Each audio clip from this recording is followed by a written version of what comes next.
both Monday through the day today, and we'll continue on through tomorrow. So I won't take any more time. I'll see if Mr. McGurk wants to just make a few comments, and then we'd be happy to take whatever questions you have. No, thanks. Just very briefly, we had a really good discussion of the counter-ISIS campaign. Counter-ISIS campaign, kind of a microcosm of this effort. We started with 14 coalition partners, and now up to 79 coalition partners. I think the theme of the day was, as the conventional fight is not over, it's coming to a close. We can kind of see the end point as we're in a final phase of operations in Syria. But that's not the end of the campaign. So we talked about transitioning to a new phase, really focus on the stabilization and the sustained effort. So in Syria, I think you're pretty well familiar with the effort from the coalition. About $300 million in contributions just over the last 4 to 5 months alone, which allows us to really sustain our stabilization initiatives. Even in very difficult places like Raqqa, we have 150,000 Syrians have returned to their homes, and we have Americans on the ground working with other coalition partners to do that very difficult diplomatic work on the ground day to day. In Iraq, similarly, we've now trained 170,000 members of the Iraqi security forces. We had a very good presentation today from the new NATO mission commander that will be based in Iraq to help continue to professionalize the Iraqi security forces as they look to ensure the enduring defeat of ISIS and controlling their sovereign territory. And similarly, on the stabilization civilian side, a key component of our effort in Iraq, we announced today from the State Department the continuing commitment, really led by Vice President Pence, Secretary Pompeo, Administrator Green, about $178 million in U.S. foreign assistance funds for vulnerable communities in Iraq that have been those communities so damaged by the fight and campaign and the genocidal acts by ISIS, particularly north of Mosul and the Nineveh Plain. We also in Iraq, we discussed this today. There's a new Iraqi government emerging, and very encouraged by the leaders that are coming to the forefront there. A new Speaker of Parliament, Mohammed al-Bousi, a longtime friend of ours. Also new Prime Minister designate Adel Abdel-Mehdi, similarly someone we've known a long time, a real Iraqi patriot, and looking forward to getting in the chair. And new President Barham Saleh, similarly someone we've known a long time, and we have congratulated him on his selection. Our Deputy Secretary of State just finished a very productive visit to Iraq over the last couple of days, and I'll be heading back there later in the week. So the overall focus today was on the ISIS side was we've made a lot of progress in the last 4 years, made an awful lot of progress in the last 2 years in particular. It's not over, but when the conventional fight ends, we're going to transition to this new phase, and that's really the focus on the stabilization, continued burden sharing from the coalition, and in Syria, making sure the defeat of ISIS is enduring as we work just as hard, and Ambassador Jeffrey now in the chair leading the diplomatic effort in Geneva to try to resolve the underlying civil war, and also working to ensure the Iranians cannot continue what they're doing in Syria, because it's just leads to this cycle of violence that we've seen. So I thought it was a very good discussion with a bit of a look back, but most importantly, a look ahead with burden sharing from coalition partners. Just a quick comment on why Mr. McGurk's here sitting with me, but more importantly, why we asked him to come to the conference, and he supported it all 3 years, is one of the messages, of course, is that this is the solution to violent extremism, and particularly the underlying conditions is a whole of government solution. And there is a military dimension, and chiefs of defense play an important role in supporting in the military dimension. That's the counterterrorism fight, and in many cases dealing with mass migration. But getting after the underlying conditions, the economy, the education, the legitimate governance is a broader issue. And so what we've tried to do throughout the day is make sure that we have in context the role of the chiefs of defense. One of the things that I think most of them will be more empowered to do when they return back to their countries is to describe the nature of the challenges that we face and help craft more comprehensive solutions to deal with violent extremism beyond just the military solution, which, as we know, can deal with the symptoms, but not the long-term issues, as Mr. McGurk said, as we transition to the phase. Many times today, the words, it's not about winning the war, it's about winning the peace, were addressed, or thoughts like that, because it really is the work that Mr. McGurk has embarked on right now that is most important to make sure that the success that we've had to date, and it's real and it's quantifiable, but to make sure that the success that we've had to date is enduring.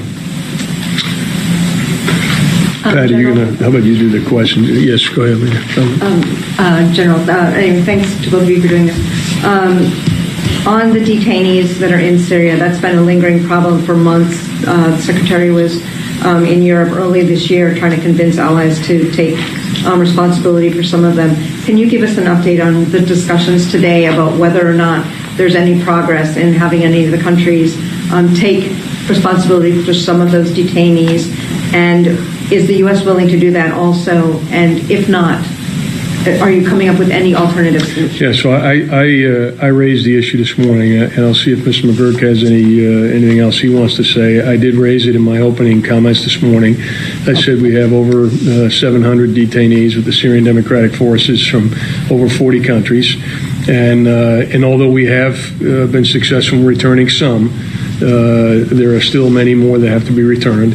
I think we all recognize that many of the individuals that led ISIS in the early days had been detainees at one time or another, and so what's very important is that we address this properly, and particularly where appropriate, return them home for prosecution. Where the challenge has been, there's not only political issues, but there's legitimate legal framework issues for addressing this in many of the countries. And so Secretary Pompeo, at Secretary Mattis's request, has made this a high priority for the State Department. We're appreciative of the State Department's engagement with each of the countries from which these individuals come. But it's been a long, slow progress, and again, no one in the room today was in a position to commit to do something about it. But again, part of today is raising awareness on those challenges that we have that must be addressed. So I know that the chiefs of defense will return home to their home countries and make it clear that this issue was addressed and that some action is required, particularly from the countries that these individuals came from. I'd say as we're working, and my colleague Nathan Sales and his team's been working on this capital by capital, as we're working to try to repatriate these people to their home countries for prosecution, given the difficulty with the legal challenges and things, although we are making some progress in that, we're also making sure inside Syria that these people are housed in a facility in which they can't simply commingle with each other, so they become a kind of a nucleus for a future threat. We want to make sure that they can never get out, and that as they remain in Syria, they remain in a facility that is safe, that is secure, that has access to the ICRC, so it meets international standards as much as possible, and is also well-resourced. That's something else that the coalition, we're calling on the coalition to help with the burden sharing of this, because it truly is a multinational problem. I think we have 700 detainees from about 40 different countries. So again, the benefit of having so many chiefs of defense here today was to raise this issue in some detail as we discuss it with the civilian counterparts in these capitals. On Saudi Arabia, given the disappearance of the Saudi journalist and his presumed killing, do you believe the U.S. military relationship with Saudi Arabia is at risk? And have you considered downgrading or canceling, or do you see any impact on the military relationship given the Yeah, sure. No, look, it's a fair question, although I'm not prepared to discuss it yet. I've been here, of course, locked up all day, and I think we're waiting for Secretary Pompeo to come back, and certainly any change in our military-to-military relationship would be a policy issue. But I think it's very premature to speculate on what may happen, so I don't have any more to add on that today. And have you talked to your Saudi counterpart who is here, and did you bring up the issue? I have a bilateral meeting with him tomorrow. So yesterday I had 7 or 8 meetings and had a few through the day. So I haven't got to all the bilateral meetings that I'll have yet. I do have one with him tomorrow, and certainly I'm not going to raise anything now that I'll speak to him about. Thanks. Sure. Thank you. So my question is for both of you. As you may know, tensions are very high between the U.S. administration and Iran. Are you concerned that the U.S. strategy in Syria and in Iraq, who is mainly to fight ISIS, could turn into a war or a conflict with Iran or with Iranian militias? First, let me address the broader context. We obviously were in the region before we were dealing with violent extremism, and we have a deterrent posture, and we have national security interests in the region. Maintaining freedom of navigation in the Straits of Hormuz through the Bab el-Mandab is certainly one of those. Deterring regional conflict is another, and now we're dealing with violent extremism. So our deterrent posture remains. That is the framework within which our presence in the Middle East occurs, and so we'll continue to ensure that anyone who would attack U.S. forces or attack U.S. interests understand that we're in a position to respond. Quick follow-up, sir. As you may know, the United States, the coalition has deconfliction lines with the Russians. Are you in favor of having deconfliction lines with the Iranians?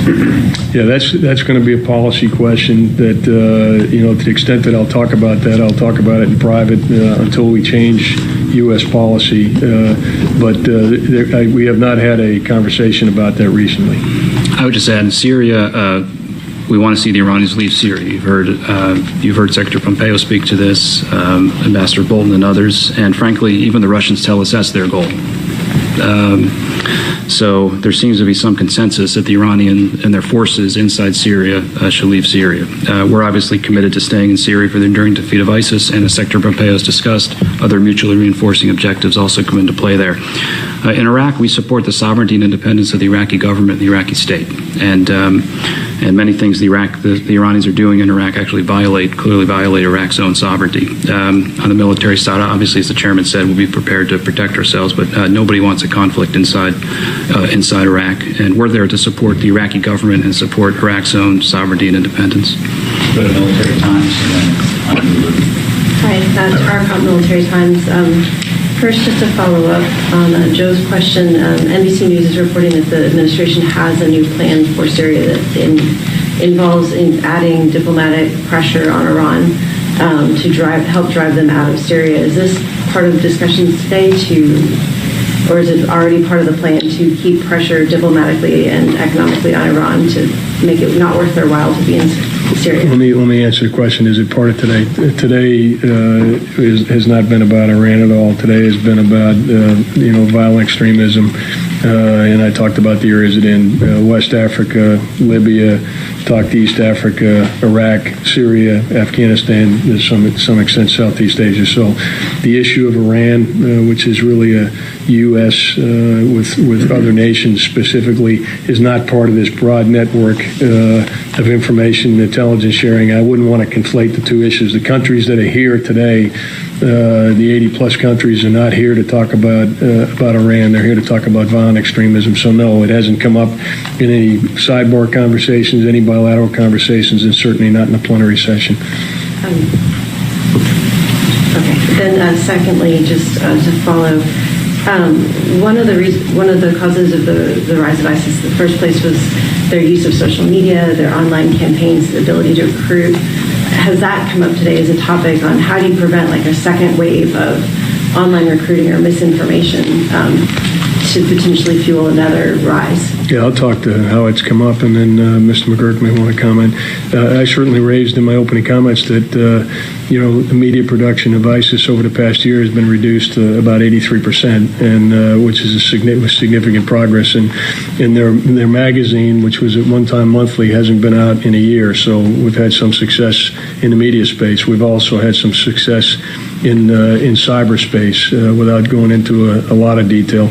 I think, and then the other comment we made is among the many things we need to think about as we look at violent extremism to the future, their ability to leverage technology, cyber capabilities, information operations, and for that matter, remotely piloted vehicles and other capabilities is one of the things we need to anticipate and be out in front of. And so we very much believe that dealing with the ideology is important, the narrative, if you will, and a key piece of that is going to be denying them the ability in cyberspace to have sanctuary. So much as we have worked over the last few years to deny them sanctuary in the physical space, we've done the same thing to deny them freedom of movement in cyberspace.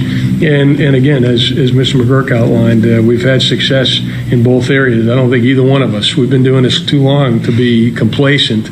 So we're not complacent, but we do believe that the trends are all in the right direction, and we need to identify those areas where we've been successful and reinforce them, and then anticipate those challenges that we're going to see around the corner and make sure we're in a position to deal with them when they arrive.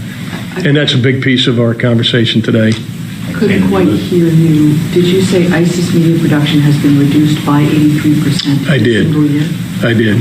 Yeah, this 2016 to 2017 is the number, and I'll confirm the 2016 to 17. But I believe that the numbers that I quoted was the reduction over a 1-year period from 2016 to 17. And Pat, I'd just ask you to fact check that beforehand. I know it's 83%. I'm pretty sure that's the window of time. Yes, thanks. John, thanks. You had met yesterday with Turkish General Joseph. Right. And it has taken actually, on membership, it has taken more than 2 months just to prepare to conduct a joint patrol in Manbij. The two countries have 7 decades of alliance, and then they have done regional joint operations, engagement, and patrols around the world. What is difficult here? Why the joint patrols in Manbij took so long for the U.S. and Turkish military? Well, first of all, we started conducting independent patrols with coordination right away.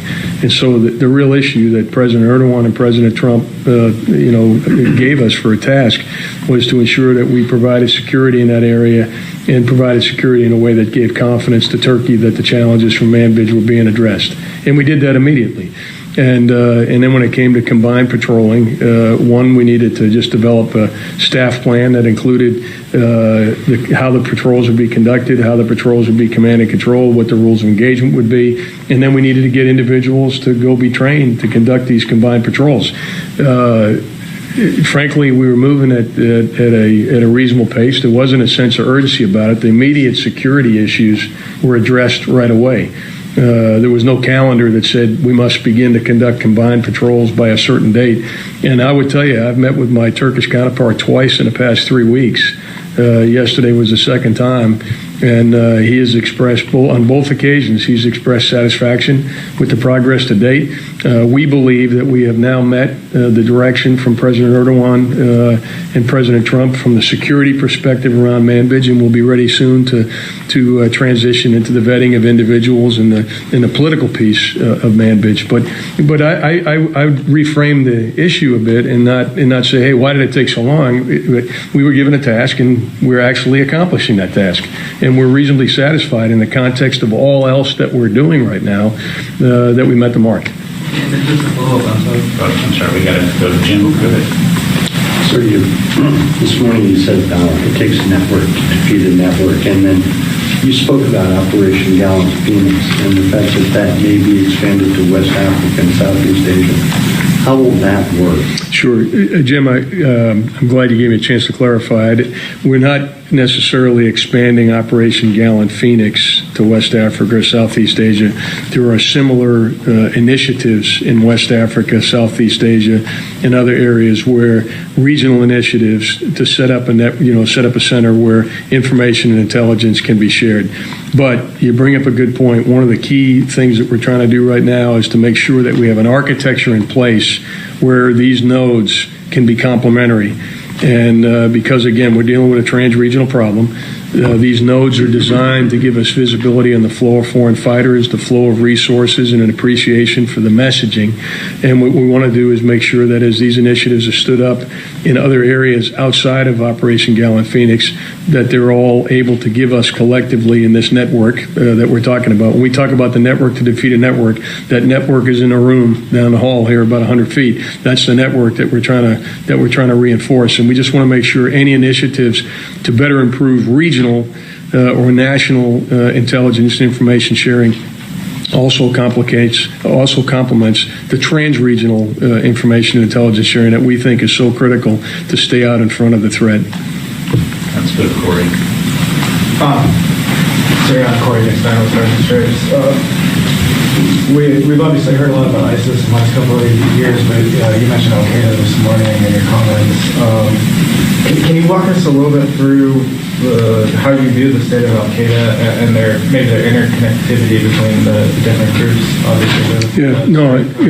Sure I can in a couple minutes. Number one, I think it's fair to say, and you can quantify it, that Al-Qaeda's ability to conduct external attacks was disrupted quite a bit over the last few years, and they've been relatively quiet in that regard. Having said that, we don't have any illusion about what their intent is and what they are trying to do in terms of developing a capability to conduct external attacks. What we have seen is increased communications between Al-Qaeda and their affiliates in an attempt to broaden the network of individuals who can plan and conduct attacks elsewhere. We've seen linkages from Al-Qaeda in West Africa to Al-Qaeda in Syria to Al-Qaeda in South Asia.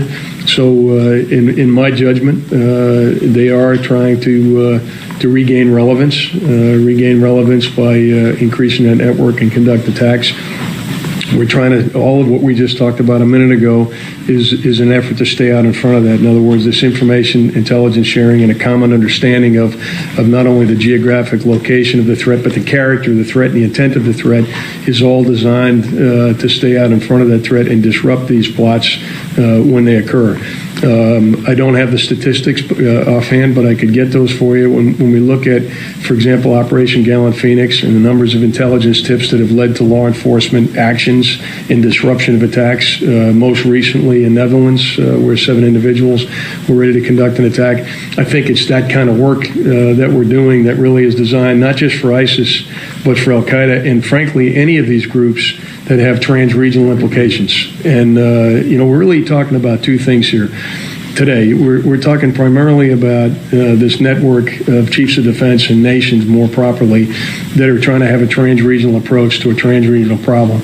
But we also want to make sure that where appropriate, we can help local forces deal with challenges they have that could become connected to a broader trans-regional terrorist organization. And that's what we see Al-Qaeda trying to do, is leverage groups in various areas that are disaffected and try to rebrand them with an Al-Qaeda brand. And again, the key to staying ahead of that is the information intelligence network, and then the action that can be taken either by the coalition in areas where we are operating, or by other coalitions, as an example, the G5 in the Sahel, which has an AQIM problem.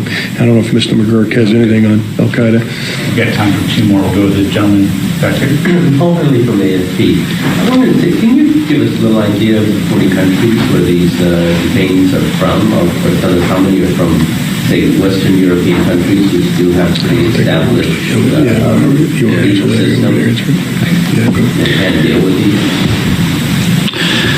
Yes, I don't think we're in position to address kind of where individuals are from. We also leave it to certain countries to announce or not their efforts to bring people back.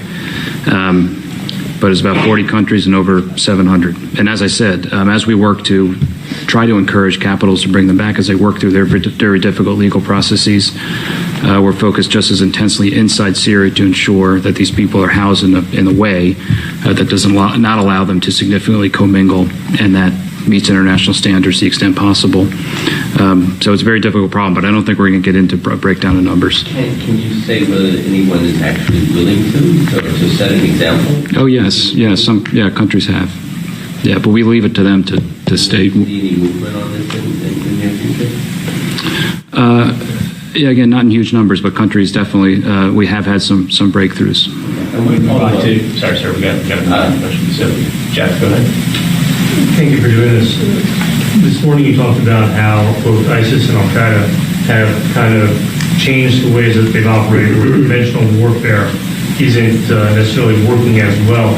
How concerned are you, especially given that we heard from during the OIR briefings this morning, that you had the arrests of the financial operatives who were in Baghdad and Erbil, in Ramadi there were arrests, there were stockpiles uncovered in Anbar, and attacks on infrastructure in Kirkuk.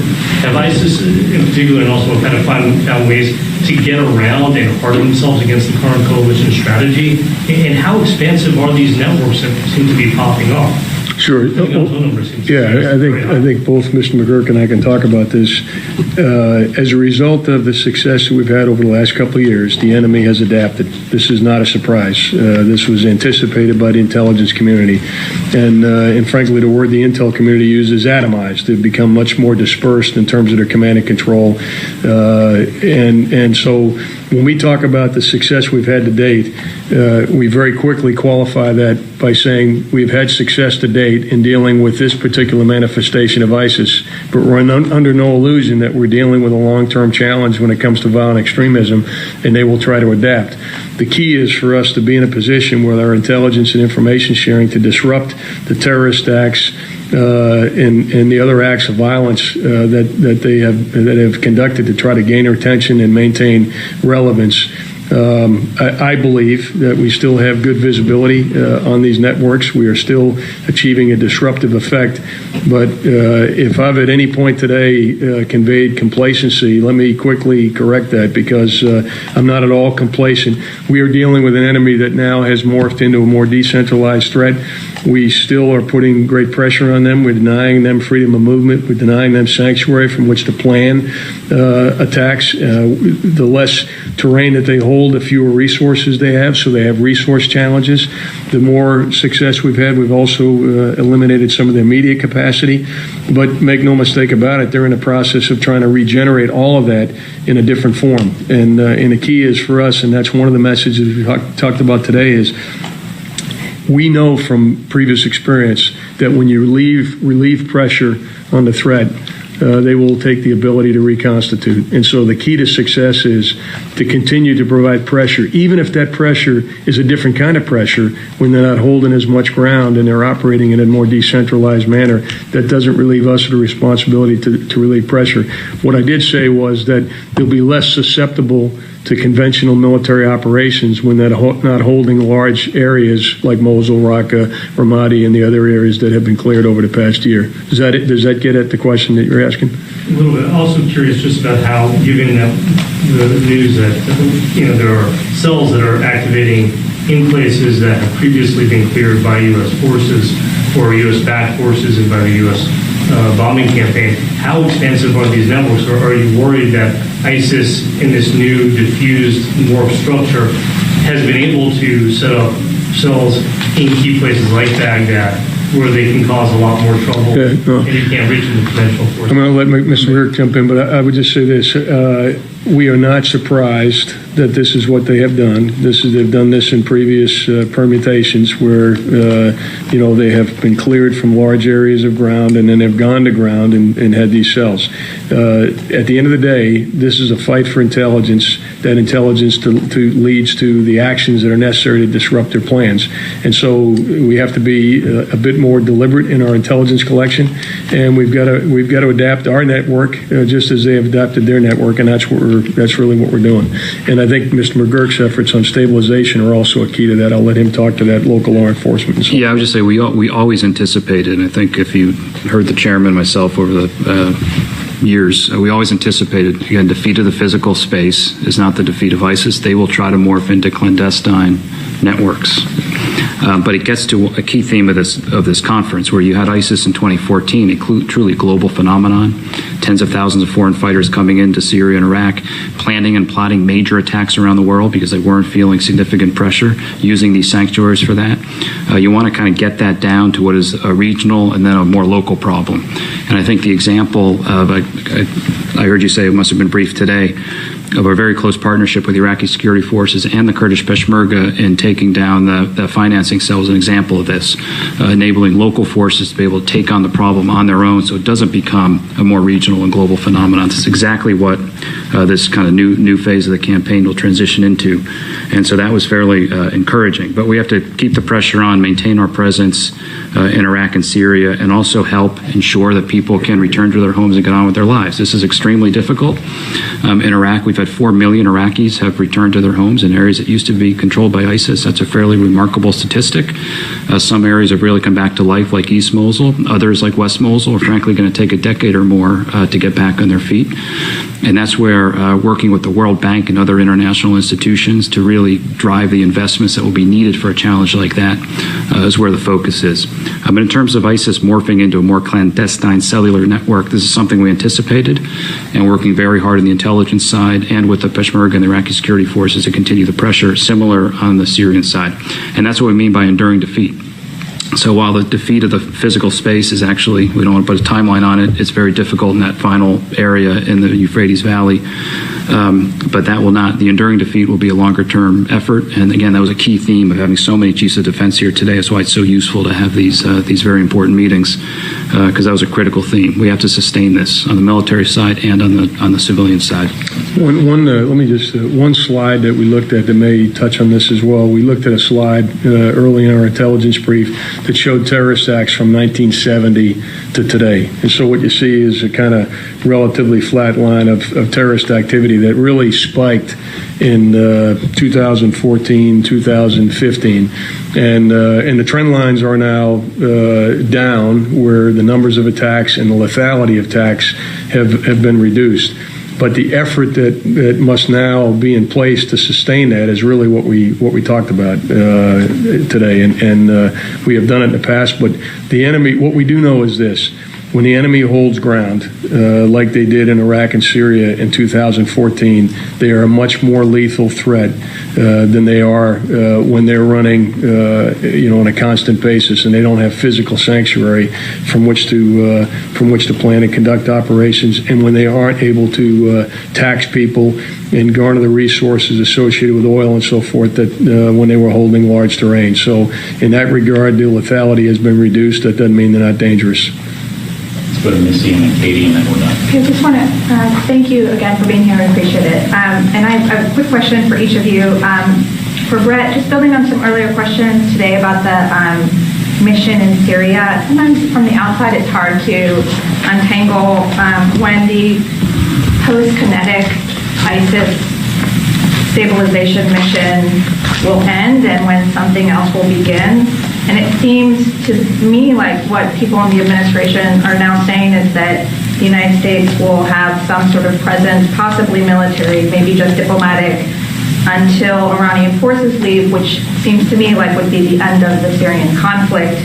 Is that correct? And if so, how do you reconcile that with the regime's stated desire to take back the rest of the country, and what would be the authority for that?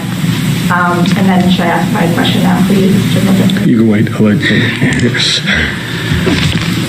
So the military mission in Syria is ISIS. That is clearly the coalition. That's where the authorities derive from, and it's not over.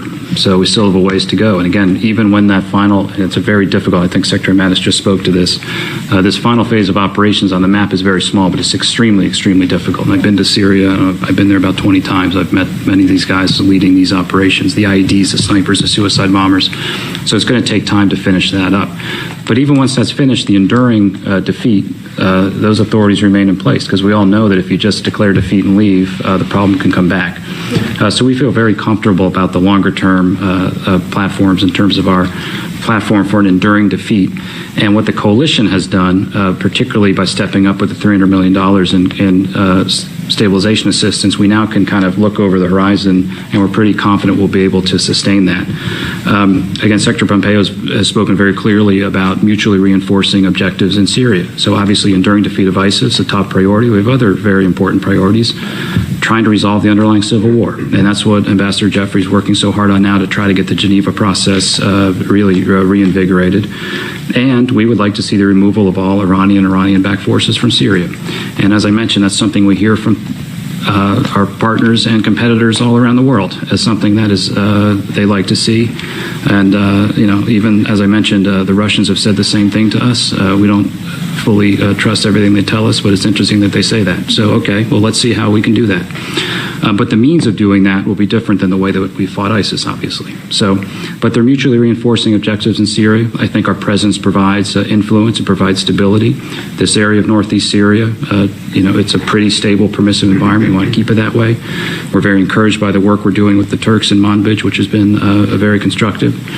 So there isn't really a kind of a set point at when the phases transition. It's more of an evolution, but we're heading now into that evolution to a more sustainability and stabilization phase. And again, we have Americans on the ground doing pretty heroic work every day to get after it.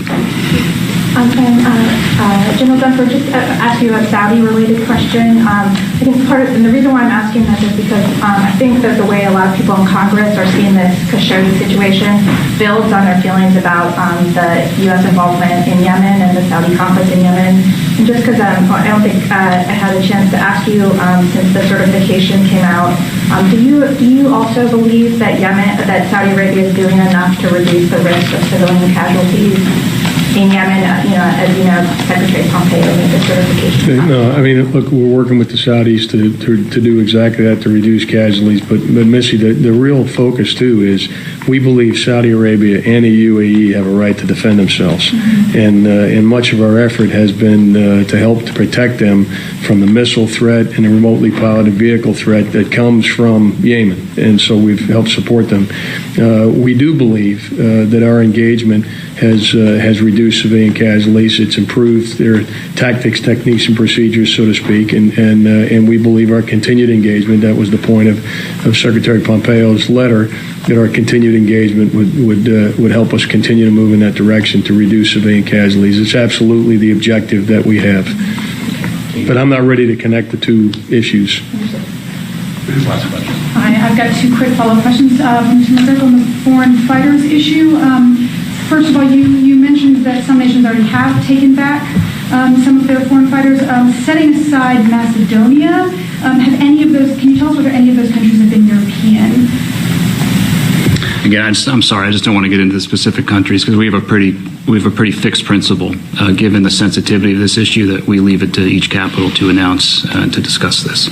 And then separately, as you've sort of talked about the importance of some of these countries taking these guys back as appropriate for prosecution, the U.S. has been holding a U.S. Saudi citizen now for over a year without bringing him home for charges. Has that been a factor in any of these discussions? And is there any update on what the discussions of what's going to happen with this guy? Does he come back here? Do the discussions to send him back to Saudi Arabia get reinvigorated? What's going on there right now? Again, I think that case, it just highlights the difficulties of this challenge. So obviously that's a case that is in our court system, so I defer to the Department of Justice on that, but it highlights the difficulties of this challenge that so many of our partners are facing.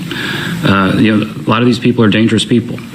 And to bring them back, you want to make sure that they can be prosecuted. And what's the evidentiary basis for that and everything? Given the standards of evidence in different countries, it's a very, very difficult legal, policy, and procedural question. And I think that case that obviously is moving within our own court system. I won't comment on it specifically, but it just highlights the difficulties of the nature of this. Final question. Because that'll be everybody's had one, so that'll be. Then we got to run back in and close out the conference. So, a quick one. Seth Jones at CSIS is about to come out with a report. It's been reported, but not in full detail. But the top line is that they've never counted more violent extremists than right now, despite more than a decade of battling them. Do you think that's accurate? Kim, I'd have to see the methodology. I'll be honest with you. When we started in 2014, really a concerted effort in Iraq and Syria, the estimates, as I recall, were 20 to 30,000 fighters. That about right? About 3 or 4 years ago. And today, many of the think tanks and so forth that have published have said the number is about 20 to 30,000, which would be the same. I find that very difficult to believe. And so I would have to address your question, Kim, I'd have to see what is the methodology, what is the geographic orientation of the study. Here's what we know, so we can talk about numbers. We know that the numbers of attacks from 2016, 2017, and into 2018 have significantly reduced. We know that. We know that the lethality of those attacks have significantly reduced. And that's not ISIS attacks, it's overall terrorist attacks. I don't think we ever knew the numbers of people that might be inclined towards radicalization back in 2014, and I'm not sure we know that number today, which is why many of the nations today are talking about efforts to ensure that individuals don't become radicalized, and those that have become radicalized, or re-educated, so to speak. But I don't have a lot of confidence in numbers that are being bounced around, and I would find it hard to believe that the numbers of individual terrorists have significantly increased. At the same time, the numbers of attacks and the lethality of attacks has significantly decreased. Again, I'm not for a second complacent that we're not still dealing with a challenge, a large challenge, a trans-regional challenge. I accept all that, but I don't have a lot of confidence in the math, and I'm not, Brett's been dealing with this as longer than anybody, and so I'd see if he has anything on that. The fixed numbers, just the numbers are different, but the fixed data points are important. I mean, suicide bombers is one we look at. So suicide bombers, we've had years ago 70 a month or something in Iraq. Most of the suicide bombers we believe were foreign fighters, the ones that we could document. That number has gone significantly down to less than 5 and 6 a month sometimes now, even less than that. So it doesn't mean it can't pop up again, but that's a pretty fixed statistic for the really kind of hardcore. To get a suicide bomber into the country to the target takes a very advanced network, and we've seen that number go down significantly. But I just want to emphasize what the chairman said. We're not complacent at all. This is a massive challenge. It's a long-term challenge, and that's why this network of chiefs of defense here is so important, most importantly, protecting all of our homelands. This was global, including Africa and Asia. Yeah, well, and Kim, whatever the number is, it reinforces one of the other themes that I'll close with is we said, the first thing I said this morning is we're talking about solutions informed by the fact that it's trans-regional and it's going to be a long time. We need solutions to this problem that are politically sustainable, fiscally sustainable, and then militarily sustainable, and sustainable in the context of all of the other challenges that we have. And so, again, whatever the numbers are, we know we're in for a long-term endeavor. We've got to go back in and close out the conference, but thanks so much for being out here. Thank you.